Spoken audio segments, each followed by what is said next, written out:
அனைவருக்கும் அருள் சரவணன் அன்பு வணக்கங்கள். இன்னைக்கு பதிவு திருமூலர் சித்தருடைய வாழ்க்கை வரலாறு பத்தி. இவர் ஏற்கனவே நம்ம இடையே பிரசித்தி பெற்றவரு.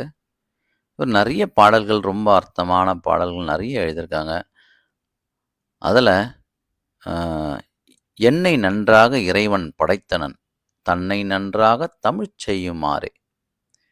இது மட்டும் இல்லாம, உங்களுக்கு எல்லாருக்குமே தெரிஞ்ச ஒரு பாடல் ஒண்ணு உண்டு. "ஐந்து கரத்தனை யானை முகத்தனை இந்தி நிலம்பறை போலும் எயிற்றினை நந்தி மகந்தனை நாலம் கொழுந்தனை புந்தியில் வைத்தடி போற்றுகின்றேனே". இந்த பாடல் எல்லாருக்குமே தெரிஞ்சிருக்கும். தெரிஞ்சிருந்தாலும் இந்த பாடல் திருமந்திரத்துல இருந்துன்னு சொல்லி நெறைய பேருக்கு தெரியாது. அப்போ அன்றாட வாழ்க்கையில நமக்கு வேண்டிய நெறைய பாடல்களும் திருமூலருடைய பாடல்கள் ரொம்ப பிரசித்தி பெற்ற பாடல்கள். இதுல அ இவர் சித்தர்கள்ல தலைமையானவர்ன்னு கூட சொல்வாங்க. இதுல 63 நாயன்மார்கள்ல அ இவரும் ஒருத்தரு. நந்தீஸ்வரருடைய போதனையால அருள் பெற்றவர்ன்னு சொல்லுவாங்க. இவர் அட்டமா சித்துக்கள் கைவர பெற்றவர் இவரு. அதே மாரி அகத்தியருடைய நல்லாசி பெற்று கைலாயத்திலிருந்து புறப்பட்டு இவர் அகத்தியர் வாழக்கூடிய பொதிகை மலையை நோக்கி பயணம் மேற்கொள்றாரு. இவர் பல சீடர்கள உருவாக்கியிருக்காரு. அதுல திருமூல வர்க்கம்ன்ற ஒரு பரம்பரையை இவர சார்ந்த பரம்பரைகள் உண்டு. இவருடைய இயற்பெயர் சுந்தரநாதன்றது தான் இவருடைய இயற்பெயர். பிற்காலத்துல தான் அது திருமூலரா மாறுது. சுந்தரநாதன் தான் இவருடைய இயற்பெயர். திருமூலர் வர வழியில திருக்கேதாரம், அ பசுபதி, நேபாளம், காசி, விந்தைமலை, அப்புறம் திருப்பரப்பதம், திருக்காலத்தி, திருவாலங்காடு இந்த மாரி தலங்களெல்லாம் தரிசிச்சுட்டு, அப்படியே காஞ்சிய அடைஞ்சு, அங்கு திருவேரங்க பெருமான தொழுது, சிவயோகியரிடம் உரையாடிலாம் மகிழ்ந்திருக்கிறாரு.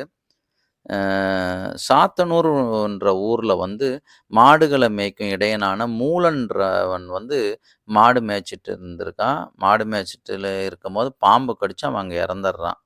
அப்போ அங்க இருந்த பசு கூட்டங்கள்லாம் சூழ்ந்து அழுதுட்டு இருக்கு. இத பார்த்த அ அ இவருக்கு மனவேதனை அடையுது. மனவேதனை அடைஞ்சு சரி அந்த பசுக்களோட அந்த துயர போக்கணும்னு சொல்லிட்டு, இவர் கூடு விட்டு கூடு பாஞ்சு, அந்த மூலனின் உடல்ல அந்த மாடு மேய்க்கக்கூடிய மூலனின் உடல்ல அ புகுர்றாரு. அப்போ அவன் உறக்கத்துலருந்து எழுந்தவன் மாரி எழுந்து, அந்த பசுக்களுடைய இதெல்லாம் எழுந்து அதுங்கள வீட்டுக்கு அழைச்சிட்டு போறான். அப்படியே அந்த வீட்டுகளுக்கு அந்த பசுக்கள எல்லாம் ஓட்டிட்டு போய் அந்த அந்த உரிமையாளர் வீட்ல அவங்கள இது பண்ணி விட்டுட்டு, அப்படியே போம்போது அவனுடைய வீட்டுக்கு வரான். மூலனின் மனைவி அ அ இ அ இவர தொடறதுக்கு வரும்போது, இவரு சொல்றாரு, "நான் உன் கணவன் மூலன் இல்ல. என்ன நீ தொடாத. அவன் பாம்பு கடிச்சு இறந்துட்டான். அவன் இந்த மாரி இந்த இந்த இடத்துல அவன் பாம்பு கடிச்சது. அதனால அவன் இதுவாயிடுறான்" அப்படின்னு சொன்னா, அந்த மனைவி ஒத்துக்கல. ஊர் பெரியவங்ககிட்டலாம் சொல்லி தன்னை சேர்த்து வைக்கிறா மாரி சேர்த்து வைக்கணும்னு சொல்லுது. அவங்க வீட்டுக்காரருக்கு பைத்தியம் பிடிச்சிடுச்சு அப்படின்னு சொல்லி. அப்புறம் இவரு என்ன பண்றாருன்னா, அங்க இருக்க பெரியவங்க கிட்டலாம் தன்னுடைய நிலைமைய சொல்லிட்டு, ஆறுதல் கூறி அந்த அவங்க மனைவிய அ மூலன் மனைவிய அவங்க வீட்டுக்கு சொல்லிட்டு, இவர் தன்னுடைய உடல தேடி அங்க இங்கன்னு அலையிறாரு. ஆனா அந்த உடல் அங்க கிடைக்கல அவருக்கு. அதனால இந்த மூலன் உடல்லயே அவரு தங்கிர்றாரு. அப்படியே அவரு 3000 வருஷம் இந்த 3000 பாடல் திருமூலர் திருமந்திரம்ன்ற நூலை இயற்றுறாரு. அது 3000 பாடல உள்ளடக்கியது. 3000 வருஷம் வாழ்ந்து வருஷத்துக்கு ஒரு பாடல்ன்ற விதம் எழுதினார்ன்றும் சொல்றாங்க. இவருடைய வரலாற்ற சேக்கிழார் அவருடைய பெரிய புராணத்துல சொல்றாரு. இவரும் அவருடைய சீடனும் கஞ்சமலைக்கு போறாங்க. கஞ்சமலையில குருவும், சீடனும் அங்க மூலிகை தேடி அலையிறாங்க. அப்போ மூலிகை தேடி அலைஞ்சிட்டு இருக்கும்போது சிஷ்யன்கிட்ட சொல்லிட்டு, "குரு போறார், நான் மூலிகை பார்க்கறதுக்காக போறேன். நீ சமைச்சு வைன்னு" சொல்லிட்டு. அப்போ சிஷ்யன் சோறாக்கிட்டே இருக்கான். அப்போ அங்க இருந்த குச்சிய எடுத்து அந்த சாதத்த கெளறி விடும்போது பார்க்குறான். சோறு வெந்துருச்சான்னு பார்க்கறதுக்காக கெளறி விடுறான். அந்த கெளறி விடுற சமயத்துல அந்த குச்சியில கலர்ன பிறகு அந்த சாதம் எல்லாம் கருப்பா மாறிடுது. ஐயோ! அப்போ நம்ம குரு மூலிகை தேடுறதுக்கு போனாரு. வந்தாருன்னா நம்மள திட்டுவாரு. அவரு சமைக்க சொல்லியிருந்தாரு. அதனால நம்ப வந்து இந்த இந்த சாதத்தெல்லாம் நம்ம சாப்பிட்டுட்டு அவருக்கு வேற புதுசா வச்சுடுவோம். ஏன்னா இதெல்லாம் கருப்பாயிடுச்சு அப்படின்னு சொல்லி, அவன் அந்த சிஷ்யன் எல்லாத்தையும் சாப்பிட்டுர்றான். சாப்பிட்டு முடிச்சுட்டு திருப்பி அவருக்கு புதுசா வைக்கும்போது, குரு அதுக்குள்ள குளிச்சுட்டு அந்த இத மூலிகை தேடச் சென்றவர் திருப்பி வந்துர்றாரு. திருப்பி வந்தவுடனே, அப்போ அங்க பார்த்தா சிஷ்யனுக்கு பதில் வேற யாரோ ஒரு சின்ன வயசு பையன் உட்கார்ந்துட்டு இருக்கான். அப்போ இவரு "என்னப்பா இங்க இருந்த காணோம்னா?" "ஐயோ! குருவே நான் தான் குருவேன்றாங்க." "என்ன இது இப்படி ஆயிடுச்சுன்னா?" "இல்ல நான் உங்களுக்கு சமையல் செஞ்சேன் நானு. அது வந்து அந்த சாதம் வந்து கருப்பாயிடுச்சு. அதனால குடிச்சுட்டேன்." அப்படின்னோனே, அப்போ குருக்கு புரிஞ்சிடுச்சு. இது ஏதோ ஒரு மூலிகை வந்து காயகல்ப மூலிகை வந்து கிடைச்சிருக்கு அப்படின்னு சொல்லி, எந்த குச்சியில இது பண்ணேன்னா, அந்த குச்சி இதோ இங்க தான் சொல்லி காட்டுறான். அப்போ உடனே வந்து அவர் வந்து தான் உண்ட உணவ கக்க சொல்லி, அதை வந்து இவரும் சாப்பிட்டு, இவரும் அந்த கணமே இவரும் வந்து இளமையா மாறிடுறாரு. ஆ இத வந்து காயகல்ப மூலிகைன்னு சொல்லி அங்கருந்து புரிஞ்சுக்கிறாங்க. இந்த மாரி பல விஷயங்கள் வந்து அவருடைய இதுல பண்ணியிருக்காரு. இதே மாதிரி ஒரு வீரசேனன்ற வந்து ஒரு ஒரு அரசன் வந்து என்ன பண்றான், நகர்வலம் போயிட்டு வந்து தன்னுடைய படு அ அ படுக்கை அறையில அப்படியே படுக்குறான். படுத்த மாதிரி அப்படியே இறந்துடுறான். இறந்தபோது இத வந்து இவருடைய ஞான திருஷ்டியில பார்க்குறாரு. அவங்க அ மன்னன் இறந்துட்டா அந்த ஊரே இதுவாயிடும். அவன் மூலமா ஏதாவது ஒரு நல்லது பண்ணணும் அந்த உலகத்துக்குன்னு சொல்லிட்டு, அந்த ஊருக்கு நல்லது பண்ணணும்னு சொல்லிட்டு, வீரசேனன் ஓட உடம்புல இவர் கூடு விட்டு கூடு பாயிறாரு. இந்த கூடு பாயறதுக்கு முன்னாடி தன்னுடைய சிஷ்யன்கிட்ட சொல்லிட்டு, "நீ வந்து இந்த சதுரகிரி குகையில வந்து என்னோட உடம்போ இங்க வச்சிருக்கேன். நீ பார்த்துக்கோன்னு" சொல்லி குருராஜன்ற சிஷ்யன்கிட்ட சொல்லிட்டு, இவர் வந்து அந்த வீரசேனனோட உடம்புல போய் புகுந்துர்றாரு. புகுந்துட்டு, அ அந்த நாட்டு மக்களுக்கு நல்லது செய்யறதுக்காக அது பண்றாரு. அப்படியே அவங்க அந்த ராஜாவோட மனைவிகிட்டயும் சொல்றாரு. "நான் வந்து நீங்க நினைக்கக்கூடிய அரசன் நான் கிடையாது. நான் வந்து இந்த மக்களுக்கு ஏதாவது ஒரு நல்லது செய்யணும்னு நினைக்கிறேன்னு" சொல்லிட்டு, அந்த ஊரே மெச்சிக்கிற அளவுக்கு ரொம்ப அந்த மக்களுக்கு ரொம்ப நல்லதெல்லாம் அவருடைய உடம்புல இருந்து அவர் செய்றாரு. செஞ்சுட்டு, அ அந்த அ ம் அ ராணிகிட்ட சொல்றாரு. இது மாரின்னோனே, அப்ப ராணி சொல்றாங்க, "இல்ல நீங்க இப்படி வந்துட்டீங்க. உங்களோட உடம்ப வந்து யாராவது எரிச்சுட்டாங்கன்னா என்ன பண்றதுன்னா?" அப்ப அதுக்கு அவர் சொல்றாரு, "இல்ல என் உடம்ப அப்படிலாம் எரிக்க முடியாது. வெடியுப்பு, குங்குலியம், வெங்காரத்த என் உடம்பு மேல தூவி, விராலி இலைய அடுக்கி அந்த அகில் கட்டைகளால தீ மூட்டுனா தான் என் உடம்பு சாம்பல் ஆகும்ன்னு" சொல்லி, இந்த அந்த ராணிகிட்ட சொல்லிட்டு அவர் பாட்டுன்னு அவர் வேலைய பார்க்குறாரு. அதுக்குள்ள அந்த ராணி திட்டம் போடுது. சப்போஸ் வந்து இந்த சித்தர் வந்து போயிட்டாருன்னா, தான் விதவை ஆயிடுவோம். தன்னுடைய ராணின்ற அந்தஸ்து போயிடும். அப்புறம் வாழ்க்கை வந்து நல்ல இதுவா இருக்காதுன்னு சொல்லி, ஆளுங்கள விட்டு அவரு சொன்ன முறையிலேயே அந்த உடம்ப எரிக்கிறதுக்கு சதுரகிரி மலைக்கு போய் தேட சொல்லி, அங்க அந்த மாரி பண்ணிடுறாங்க.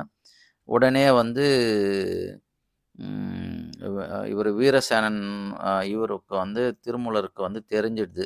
இந்த மாரி பண்ணிட்டாங்கன்னு சொல்லிட்டு. அப்போ என்ன பண்றாரு, சரி இதுக்கு வந்து நம்ம இந்த ஊர விட்டு கிளம்பிடணும்னு சொல்லிட்டு, ஒரு நாளைக்கு வந்து வேட்டைக்கு போற மாரி, அ அவருடைய உடல போய் சதுரகிரி மலை குகைக்கு பக்கத்துல அ அவ அவர் வந்து என்ன பண்றாருன்னா, யானை உண்டின்ற அ ஒரு மரத்தோட பொந்துல அந்த அரசனோட உடல வச்சுட்டு, ஒரு ஒரு அந்தணன் வந்து ஜம்புகேஸ்வரன்ற பேர்ல இருந்த ஒரு அந்தணன் வந்து ஒரு பிராணாயாம பயிற்சி செய்யும்போது, வலுக்கட்டாயமா ரேசகம், பூரகம், கும்பகம் பண்ணும்போது இறந்து போயிருக்கான்.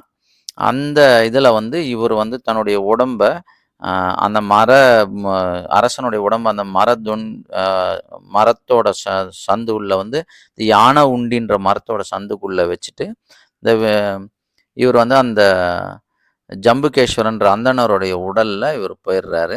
இந்த அந்த மரத்துக்குள்ள வச்சு பொந்துல வச்சதுனால, அந்த அரசனோட மரத்த வச்சதுனால, அன்னிலருந்து அந்த யானை உண்டின்ற அந்த மரம், அரச மரமா அழைக்கப்படுது. அதுக்கு முன்னாடி அந்த அரச மரத்தோட பேர் வந்து யானை உண்டின்ற மரமா. இவருடைய இந்த அரசனுடைய இத வந்து பொந்துக்குள்ள வச்சதுனால, அந்த பேர் வந்து அப்படி மாற்றி அழைக்கப்படுது. இது மட்டும் இல்லாம, இவர் வந்து திருமூலர் 8000ன்ற அ அ திருமந்திரங்கள இயற்றியதாக அகத்தியர் வந்து கௌடிய சாகரத்துல சொல்றாரு. திருமூலர் வந்து 8000 திருமந்திரங்கள இது ஆனா நமக்கு என்னவோ கிடைச்சது என்னவோ 3000 தான். அதே மாரி திருமூலர் வந்து 12 மடங்கள நிறுவி, 16 சீடர்களுக்கு தலைவர் ஆவறாரு.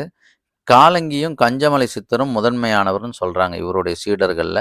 சிதம்பரம் நடராஜர் கோயில்ல இவருடைய மூலவர் சன்னிதானத்துல உள்ள லிங்கம் வந்து சுயம்புவாக தோன்றின லிங்கமா. திருமூலர் வந்து லிங்க வடிவில அமர்ந்துள்ள இடம் வந்து தில்லை ஆலயத்தில் உள்ள ஸ்ரீமூலர் சந்நிதியாம். அப்போ தில்லை நடராஜருடைய கோயிலோட மூலவர் சன்னதியே வந்து திருமூலருடைய இதுக்கு மேல தான் அமைஞ்சிருக்கிறதா சொல்றாங்க. பாண்டிய மன்னருடைய ஆணைப்படி திருமூலர் சமாதியை மூலவராக கொண்டு கரூரார் சிதம்பரம் கோயிலை அமைத்தார்ன்னு சொல்றாங்க. அப்ப இவருடைய அ சீடனான கரூரார் தான் இந்த திருமூலருடைய ஜீவ சமாதிய அ நடராஜருடைய கோயில்ல வச்சு பண்ணதா சொல்றாங்க. இது மாரி இவருடைய இதுல வந்து அ திருமூலர் திருமந்திரத்துல வந்து ரொம்ப சிறப்பான பாடல்கள்ல வந்து இதுவும் ஒரு பாடல். யாவர்க்கும் ஆம் இறைவருக்கு இறைவருக்கு ஒரு பச்சிலை, யாவர்க்கும் ஆம் பசுவுக்கு ஒரு வாய் உரை, யாவர்க்கும் ஆம் உண்ணும்போது ஒரு கைப்பிடி, யாவர்க்கும் ஆம் பிறர்க்கு இன்னுரை தானே. அப்போ ஒரு சாப்பிடும்போது ஒரு கைப்பிடி பிற உயிர்கள் குடுக்கறதுக்கும், பிறருக்கு வந்து நல்ல வாய்மொழி, நல்ல அ வார்த்தைகளால பேசுறது கூட இதுதான் சொல்லி நெறைய பாடல்கள் வந்து இவருடைய பாடல்கள பிரசித்தி பெற்ற பாடல்களா இருக்கும். அதே மாரி தன்னை அறிந்திடும் தத்துவ ஞானிகள் முன்னை வினைதனை முடிச்சை அவிழ்ப்பார்கள். பின்னை வினையை பிடித்து பிசைவார்கள். சென்னியில் வைத்த சிவனருளாலே. இந்த மாரி நெறைய பாடல்கள் பாடியிருக்காரு. இவருடைய பாடல் உடம்பினை முன்னம் இழுக்கென்று இருந்தேன் உடம்பினுக்குள்ளே உத்தமன் கோயில் கொண்டானென உடம்பினை யானிருந்து ஓம்புகின்றேன் என்று நெறைய பாடல்கள் உண்டு. அம் அதனால திருமூலருடைய பாடல்கள படிப்போம். அவருடைய பாடல்களுடைய இத வந்து வாழ்க்கையில கடைப்புடிச்சு முன்னேறுவோம். அடுத்து நம்ம வந்து போகருடைய வாழ்க்கை வரலாறு பத்தி பார்ப்போம்.